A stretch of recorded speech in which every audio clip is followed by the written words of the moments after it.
it's also a quite hands-on program. So when you have, for example, a lab, instead of just looking at the electron microscope, you're actually going to run the electron microscope yourself.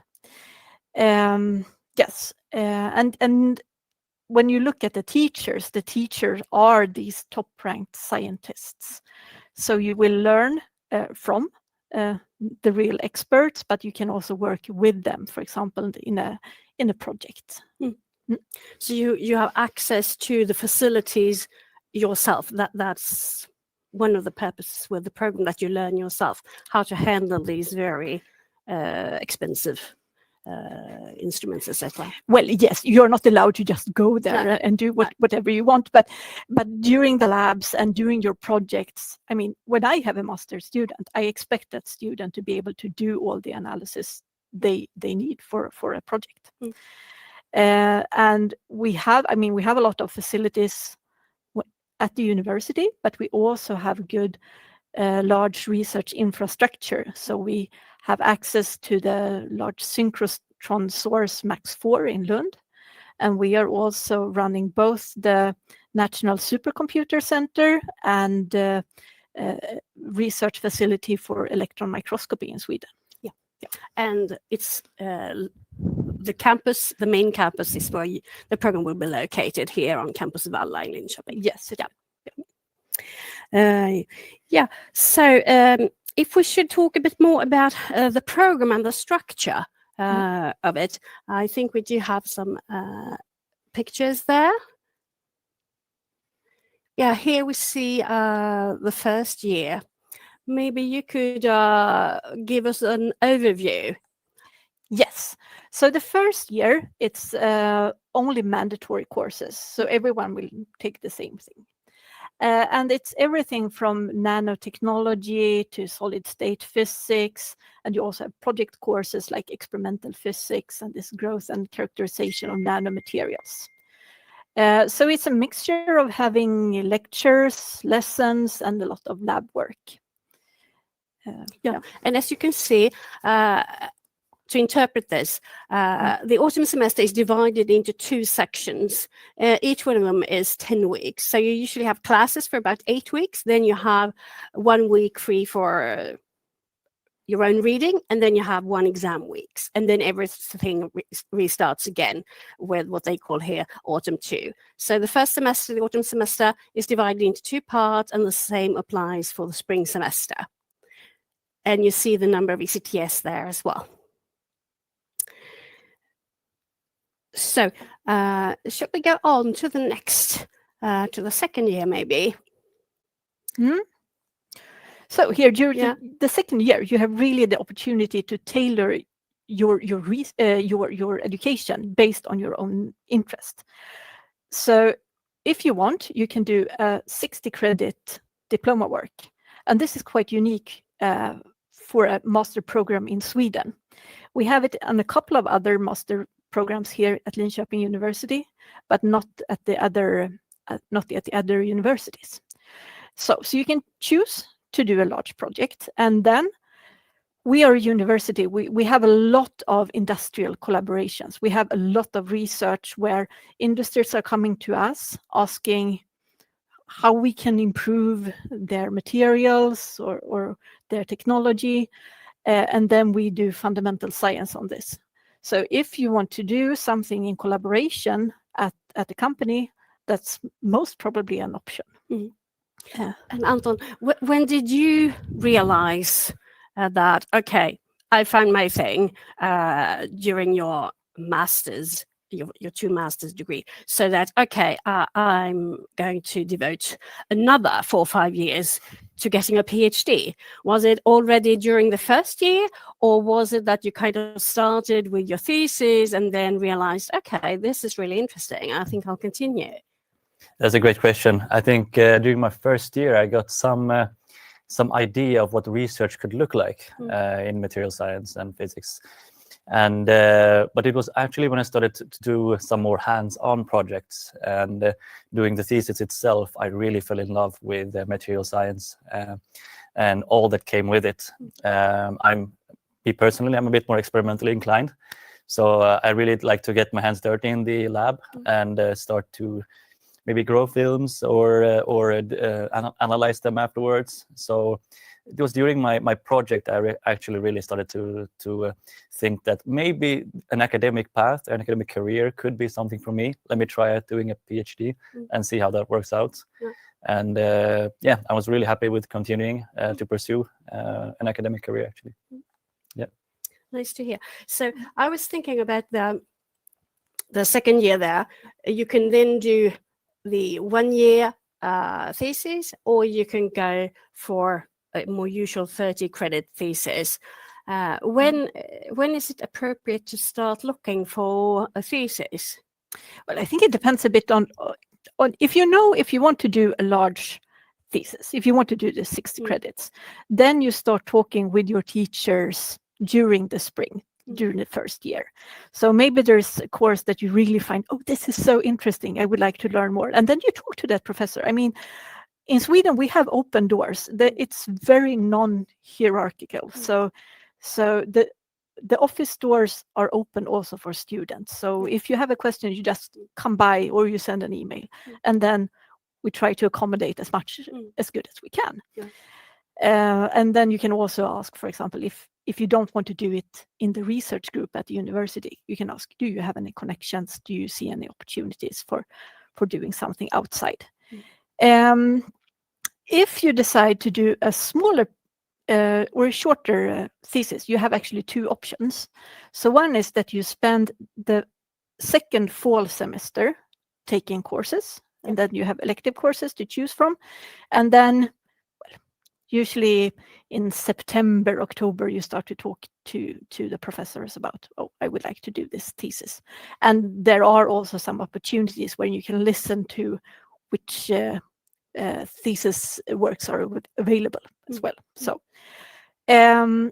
if you want to do something larger than the 30 credit thesis, but feel that you need to have some more knowledge before you jump on something, you also have the option to do a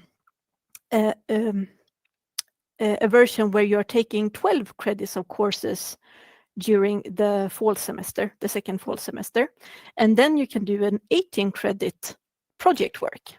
And that could be like for an introduction to your thesis work, and then you do the 30 credit.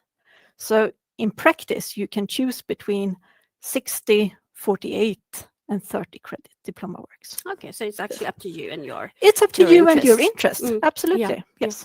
And I guess you who've started a company here, you've been at the Science Park, maybe both here in Linköping and the one in Norrköping. Have you noticed any other companies stemming from this department? Yes, quite a lot actually. The whole IFM department at Linköping University has had many years of many spin-off companies. Some examples are, for example, Epishine or Pololite Technologies, and they've been around for maybe a decade, and it's really going well for both of these companies. And there are many more as well, like Impact Coatings. So the whole environment for entrepreneurship or startup companies is really really friendly here in Linköping University. Going back to, as you mentioned, the teachers exempt, meaning that the researchers are able to themselves commercialize it without the university having a hand in it. But what is even greater is that university still tries to help out if needed. There is still EU innovation. Then one can be partnered with a business incubator, for example, LEAD, and then accelerate the idea into something commercial. Yeah. Lovely to hear. So when you think about the students, who would you like to see here in the classroom? Oh, I would like to see someone who's curious and want to learn more, you know. And I think you need to be good at English, or because all education will be in English, and it's important that you can keep up. So you don't need to be an expert, but you should be able to follow. And also be able to talk, because I guess you have project presentations. I mean, you've been in the master classrooms as well, so you've noticed that. Yes. So talking, being there. So when we say full-time studies in Sweden, we actually mean 40 hours per week. So Monday to Friday, not everything is in the classroom, so I'd say with a teacher. There's also self-studies. Yes. Could you say a few words maybe on how would a typical week look here? Well, a typical week would be, I would say, roughly 50% of your time will be scheduled, meaning lectures, problem-solving classes, project works, labs. It's usually between 8 and 5, but some labs are also between 5 and 9 in the evening because the labs are so occupied. So, yeah. And the time that you are not in the classroom, you are still expected to study. So that's another thing that if I could choose my own student, it's important to take the responsibility to self-study and not just rely on the lectures. No. Yeah. And also, I guess, get started and not wait till the last minute. Yes. And when you've had master students, what would you say? What are the toughest things as a master student? When I've had a master students for a thesis project, for example, I think one of the most common things is that the master students don't really know what to start with, and that is where we come in to help them and guide them. But the master students should be able to be quite independent, as Emma said, that there has to be an interest. I think that's very important. Yeah.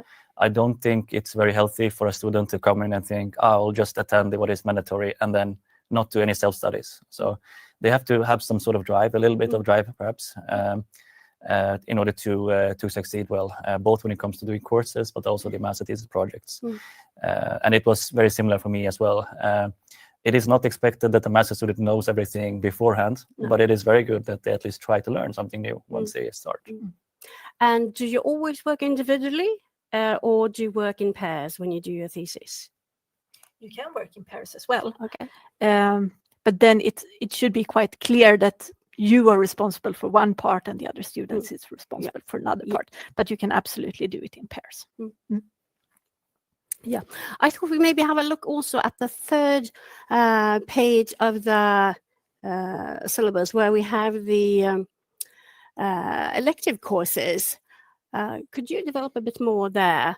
It seems to be two different orientations, or how can I think? Well, these are the courses you can choose. Either you choose 2 and then you do this larger project, or you choose 5 of these. And it's really up to you and your interest. But for example, if you would like to do something about theoretical modeling, now we have talked a lot about the experiments, right?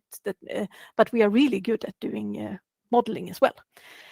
So if you would like to do a project that is more regarding theory, maybe you choose the quantum mechanics and the computational physics, because then you get the deeper understanding for the methodology that you have there. But otherwise, it's really up to you and your interest. I mean, we have a surface and interfaces course, but you can also go more towards semiconductor technology. And then we have 2 completely new courses, which is this Materials for Energy Technology and AI for Material Science. They are actually under development right now for this program. And AI is also one of the strengths when it comes to research at the LIU. So here in this course, we try to combine those 2. Okay, and I guess that's because we have this WASP, the very large research project, linked to AI here. Yes. And then I can also mention just that these courses, all the courses that you have here, are taken in, you take them together with other students at the university. So even though we have this master program with its own identity, you are taking the courses together with Swedish engineering students. So during the first semester, you take a couple of courses together with our chemistry master, and the rest of the courses are together with the material profile for our engineering program in physics and electrotechnology. Okay, yes. So you will meet students with other backgrounds, and I guess then, for example, in project works, etc., then you form groups so that people can add their own knowledge. Yes, absolutely. And I think that's also very nice, because then you get the insight in like the Swedish student life. So so you can meet Swedes, you can learn Swedish cooking, and also more about being more integrated at the campus. That's right. And often I get the question from especially international students, how is student life? What can I do in Linköping when I come there? And I tend to say, well, whatever interest you might have had during your bachelor's, well, bring it with you. Continue doing what you've been doing at your home university or your present university, because it is an excellent way, actually, to meet Swedish students or other students, to have a possibility to relax. Yes. That, I think that's important. And you, what did you bring with you when you came here? What have you done over the years when you haven't been in the lab? Yeah, well, Sweden is known for work-life balance. I think it's quite important to say that. And that is the fact that I think apart from the 8 hours per day that you maybe study or work, you'll be able to have a lot of fun afterwards. And there are a lot of activities, a lot of groups, Facebook groups, or PhD unions or student unions that you can join, you can partake in, do activities, ice skating, biking, going for hikes. There are so many different activities going on all the time, and a lot of events and parties as well. So, I mean, to be able to party, especially together with other Swedes, I can definitely recommend. So don't miss that out if you ever come. Yeah. And also Linköping is, well, it is still a small town feel here. So everybody's biking. Might be worth mentioning that transportation is not a very difficult thing here. You either bike or you walk to campus. It's from town center to campus, it's 4 kilometers, but the main dorm area is located 7 minutes by bike. So if we continue, when it comes to the target student, how large a class are you thinking about? Well, for this program, we are around 15 students, maybe. And then you fill up. You will meet the other students. So we think the classes will be around 30. It will not be 100. No. So 30-ish. Yes. Something like that. I think that's quite usual, at least at LIU when it comes to master degrees. Yes. And I think, is there anything else you would like to add when it comes to the program or being a student here? I mean, in general, it really is an amazing place. There are a lot of nice infrastructure. Now I'm going very general. I mean, sure. some of the things have already been mentioned, but we have a lot of very talented researchers bringing in a lot of both research money and a lot of nice citations, a lot of nice publications. And you'll be working alongside them all the time. As mentioned earlier, was the fact that sometimes you have to do labs between 5 to 9, but that is because you're using the same equipment maybe, which top researchers are using during the day. So you'll be using a lot of equipment which actually are state of the art and things like this. So it really feels more organic to be able to be part of this research environment while you're doing your studies. So I think that is quite important. I think, and the fact that there are countless of opportunities afterwards, both in industry, in academia, or entrepreneurship. It's up to you. Exactly. So thank you both. And I think this is the part that we will end the recording. And now we will continue with the Q&A. So thank you very much for watching us. And this will be available on our website shortly. So now I have my colleague Luke with me here as well. And he will help us to moderate the questions from you who are attending live. Exactly, that's the idea. So we have already received some questions from the audience. That's great to see. And let's dive right in. A question from Ferdinand. Well, it was asking in the beginning, but I think you've answered. But when does the program start? Just to make sure. Yeah, it will start in September 2026. Yeah. So just an overline, it's possible to apply from now till mid-January. You can upload supporting document till 2nd of February. And everybody applies online at a website called universityadmissions.se. And everything is done online. So use an email address that you go back to and save it. Everybody will be notified on the same day, March 26th. And classes will then start with an official mandatory roll call in, I would say, late August, something like that. And for the roll call, you have to be here in person. So it's quite a long time, but it will pass on quickly, I'm quite sure. Great. Thank you. I'm going to put actually that website, as you mentioned, on the screen. There you go. There's a link. So the university admissions, that's where you can apply, as you mentioned. And yeah, you find there the masters or the bachelors. I think you select the program, correct? Yes, that's right. You can select up to 4 different programs, but think about your ranking, because here is a Swedish difference compared to certain other countries. You can only be admitted to 1 program. So number 1, that's your top priority, where you really, really would like to go. And number 2, 3, and 4, they're more or less your reserves, in case you are not admitted. Okay. Great. Thank you. And I see the thumbs up, so I think that's being answered. Next question from Anugriti. Does it include biomechanics? And also, how do I start my journey? Biomechanics, that's something for you. Is it included?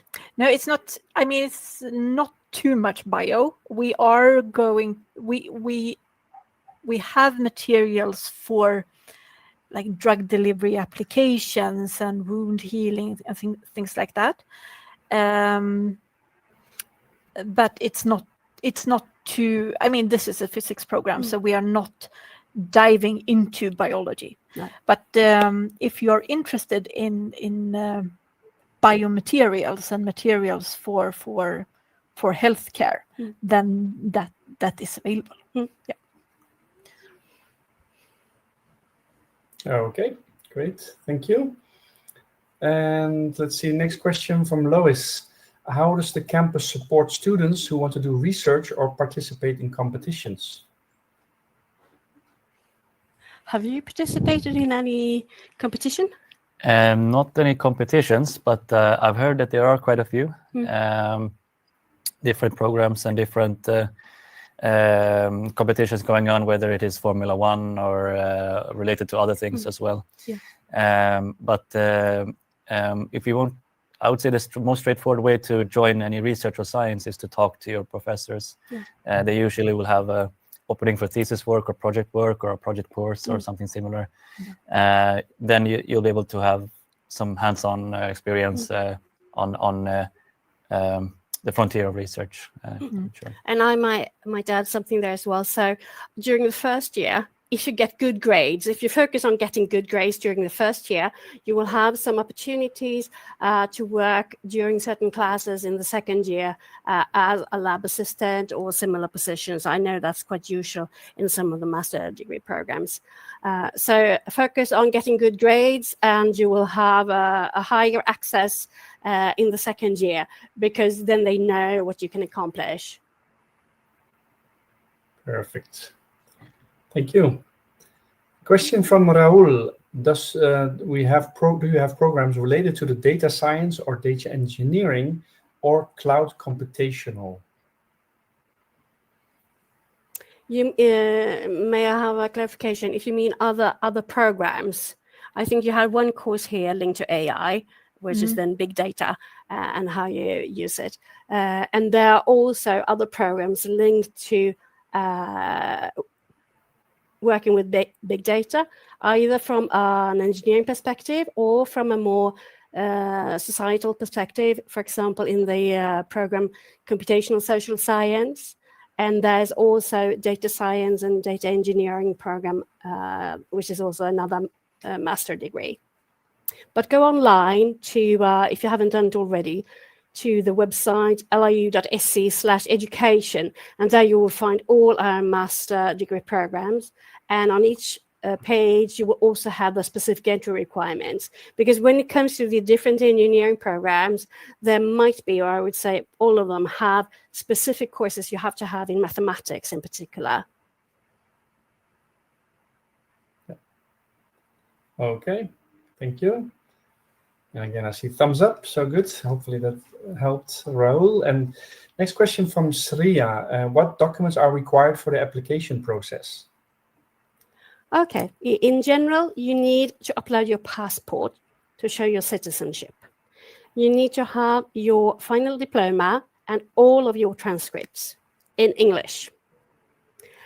And you need to have, if you are in your last year of your bachelor's and thinking about going straight from your bachelor's to your master's, then you need to have a document called something like, I'm in my last year of my bachelor's degree.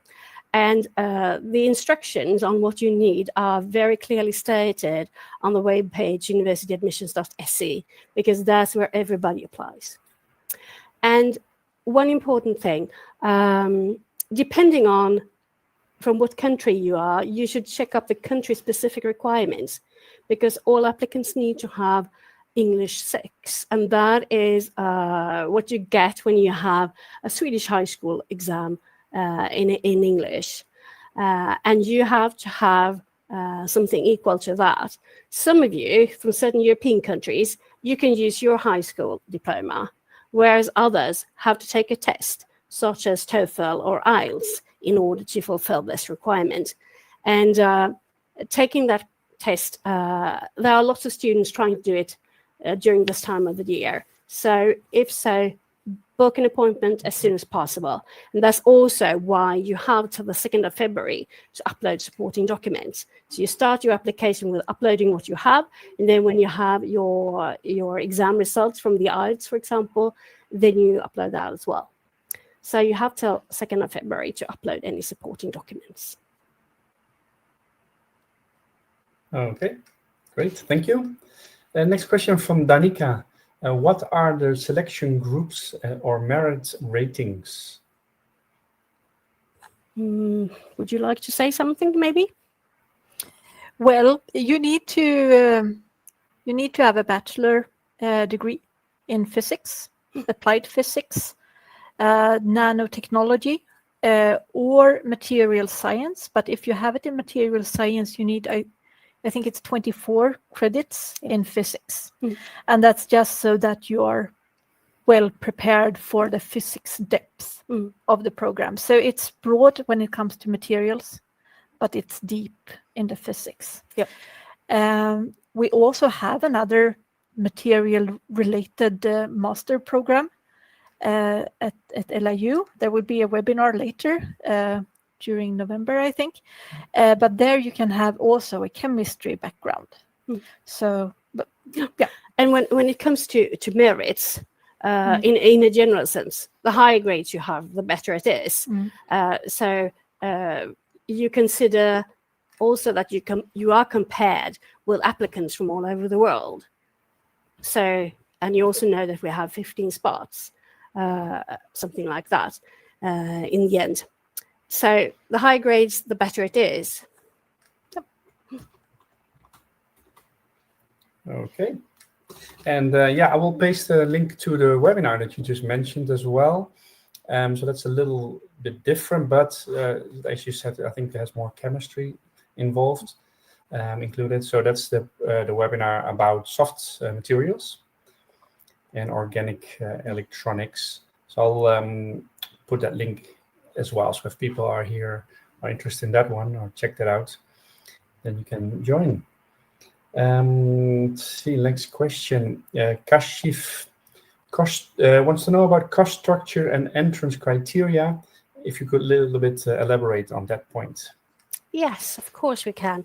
So for EU citizens, there is no tuition fee at all. However, as a student in Sweden these days, you should calculate about 1,100 euros per month as the cost of living, or 1,100 US dollars, something like that, for just living and staying here. When it comes to the tuition fee, it's 332,000 Swedish kroners for the entire 2 years. And it's divided into 4 installments. So you pay for each semester upfront. So if you're admitted in late March, then you have till 15th of May to pay the tuition fee for the first semester. And if it's not paid by the deadline, then unfortunately you lose your spot on the program. So the payment deadline is May 15th, and then the process continues. Okay. Great. We saw a thumbs up there again. Great. Next question from Lucas. Do you have programs for quantum computing or something related to quantum machine learning? That's for you. Wow, that was a difficult question.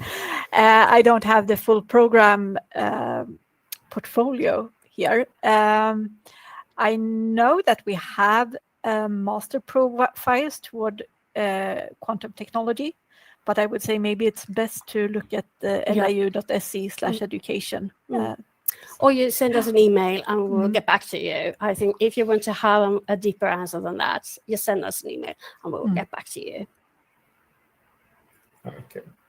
So yeah, I'll paste that link as well. Very quick search. I see that there's a master program in materials physics for nano and quantum technology. I think that's the one you're probably referring to.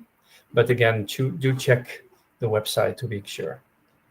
Yeah, if I just say that is an old program which is not active any longer. No. Okay, that's the. So yeah, let's be accurate and find the right one. And so we'll check that through the website, liu.se and then /education. Good. Next question, Danica. What companies does the university partner with for thesis work in the second year?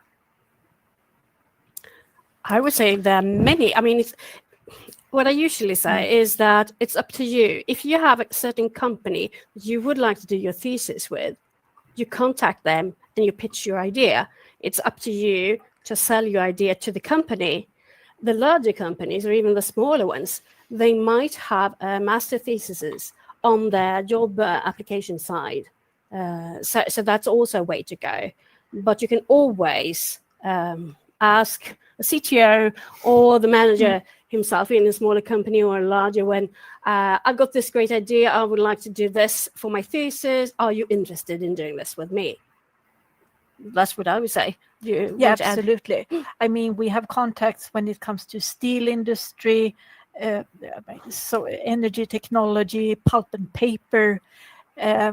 There's so much technology is based on material development. Yes. And we also have Saab, for example, where they also use material sciences in several ways. So the opportunities of finding a company here to do your thesis with, it's more like, what are you interested in? What area, where do you have your heart? And you have at least an entire year to find that out.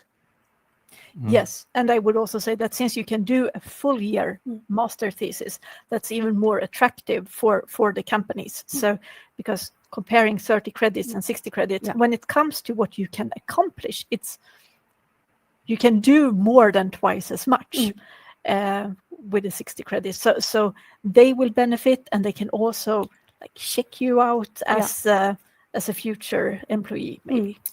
Because that's the unofficial recruitment way. We don't have to hide it. A thesis is a way of you testing out the company. Do I enjoy it? Is there a future for me? And if unofficially they also test you, does this person fit in here? Can we work with him or her in the long run? So doing a thesis, think about where, in what area. That's quite important, actually. I can. Yeah, sorry. sure.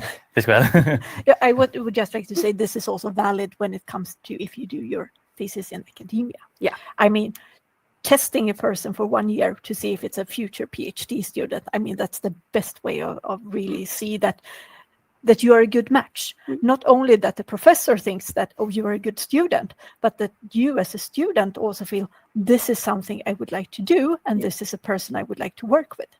Yeah. And you would like that? Yeah, so one thing about maybe finding thesis works is, of course, by talking to the professors, but there are other ways as well. Sometimes there will be posters up, or there will be vacancies on company web pages. And not just companies, there is also organizations like the defense and other areas who also take in thesis workers of different kinds. And if I take the hat on as a company person, a little bit as mentioned before, just this semester we're looking into 5 different thesis workers in our company. And I think most startup companies and companies in general can benefit, mutually benefit. So the students will benefit by learning something. They will also gain a little bit of insight how it is to work in that company or in that research field or in that research group. While on the other side, the companies or the research group can see, okay, is this a good person? Will this be a future employee, either as a PhD student or as a worker? We are looking into that as well. And I think it is quite important for both parts to be able to join in this. And there are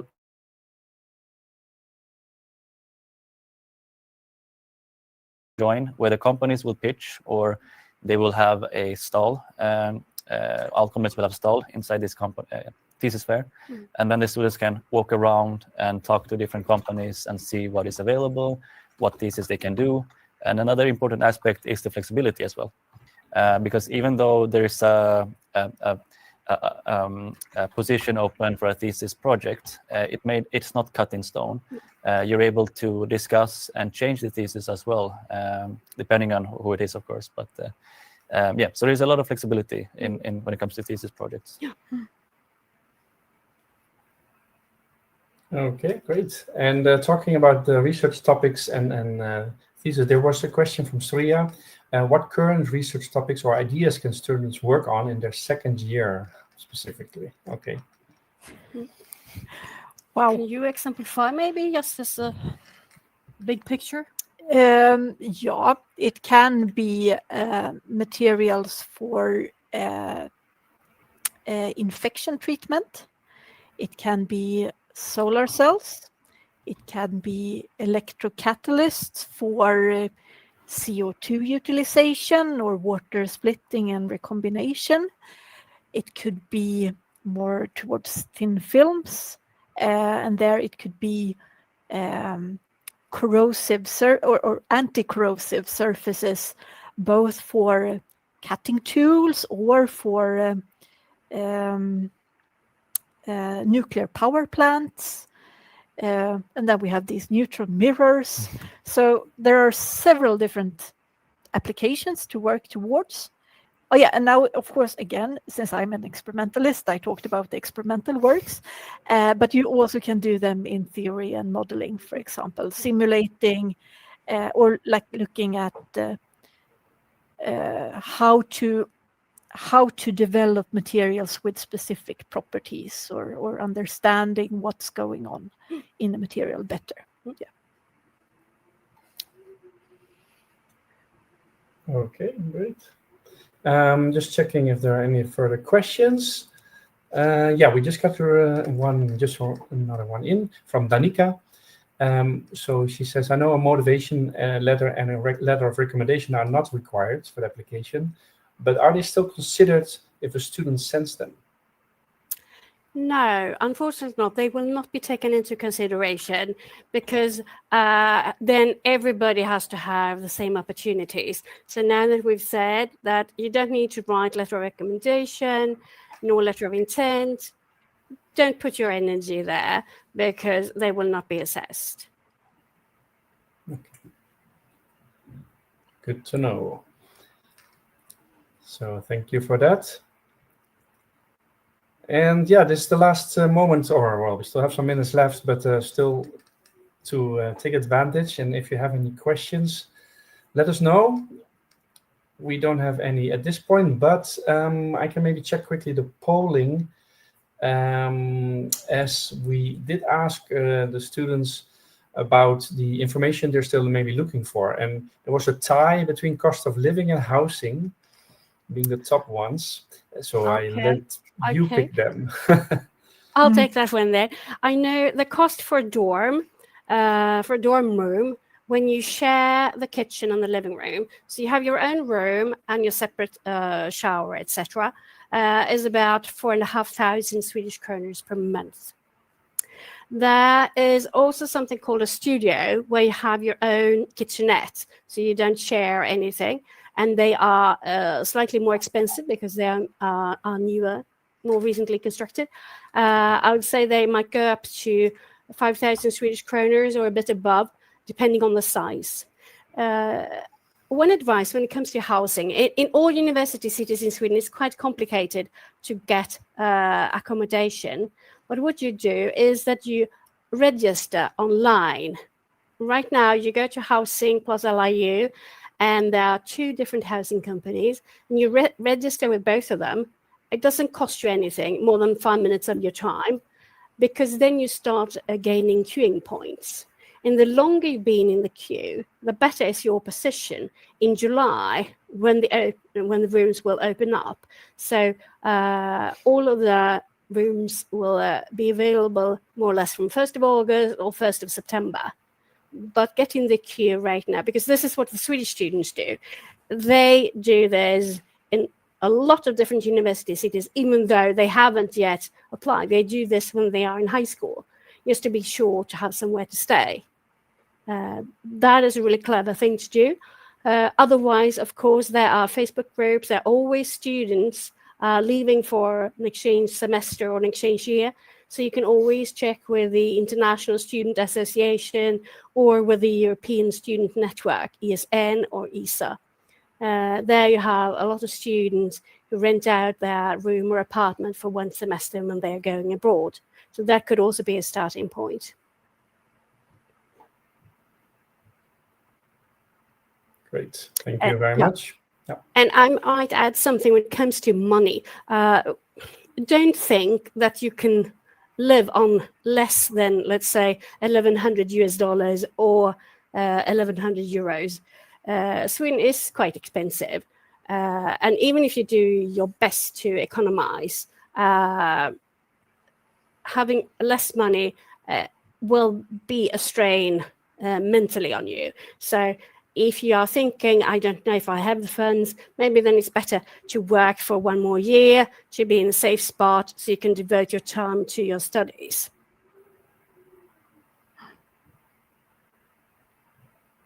Yeah, thank you for that addition. Okay, hope that is useful for everyone. We did get a follow-up question about the documents, actually. Shreya was asking about the CV. Is that needed as well? No CV is needed. Okay, so very clear as well. Great. And yeah, so those were the questions we've received so far. From my side, I'd like to still thank everyone also for their feedback from the polls. So if you haven't done so, do let us know. And also I'd like to state, if people are watching the recording through our website, also you can interact. So you can still give your feedback through the polls, even write questions, so we can then forward them to the admissions team from Linköping University. Yeah, and you can, of course, sorry. Go ahead. Yeah, go ahead. That was it. You can, of course, follow us on social media, our Instagram. We do have a podcast called Fika with Us, where there will be some more program information, etc. So take the opportunity while you're considering to join us on Instagram. And of course, thanks a lot for your participation. Without you, we couldn't have done it. So lovely to have had you here with us. Thank you. Great, thank you. Last question that just came in, so let's take it. Yep. Danica is asking, what opportunities are there in Linköping for students working part-time? Yeah, You have the right to work as a degree student. However, at present, that is on the government's table, so to say, a proposition of limiting the number of hours you are allowed to work. Right now, it's not limited, but towards the end of this year, there will be a decision which might limit it, I think, up to 15 hours per week or month. So it's quite a big change, but right now we don't know the decision yet. So that's all I can say, being a bit fussy right now. Okay, I'm getting a thumbs up, so thank you. And with that, I think that was the last question at this stage. So then I would like to thank everyone for having joined. Of course, the audience, people joined in from different parts of the world. So that was great to see, and hope that was useful for you. And of course, all three of you, thank you very much. And maybe last word over to you. Enjoy it, take your time, reflect about the program before you apply, get to know as much as possible. And you can always send us an email, and we will get back to you as soon as possible. So till next time, take care. Hope to see you here in August, of course. Bye-bye. Thank you, everyone. Bye-bye.